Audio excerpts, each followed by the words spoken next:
தூய்மை பணியை தனியார் மயப்படுத்தக்கூடாது, பணி நிரந்தரம் உள்ளிட்ட கோரிக்கைகளை வலியுறுத்தி சென்னை எழும்பூரிலிருந்து தூய்மை பணியாளர்கள் தலைமைச் செயலகம் நோக்கி பேரணியாக சென்றனர். சென்னை எழும்பூரிலிருந்து தூய்மை பணியாளர்கள் 500க்கும் மேற்பட்டோர் பங்கேற்று தங்கள் கோரிக்கைகள் அடங்கிய பதாகைகளை ஏந்தியும் முழக்கம் எழுப்பியவாறும் பேரணியில் பங்கேற்றனர். தனியார் மயப்படுத்திட்டாங்க. படுத்தணும்னு என்ன ஆகும்?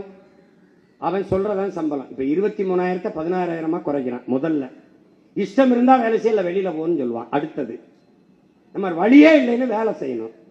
அவன் உடல்நிலை சரியில்லை, ஒரு பிரசவம், ஒரு முடியல, குடும்பத்தில் யாருக்குனாலும் விடுமுறை தர மாட்டான். விடுமுறை எடுத்தால் அந்த சம்பளத்தில் குறைப்பான், பிடிப்பான், சம்பளத்தில் பிடிப்பான்.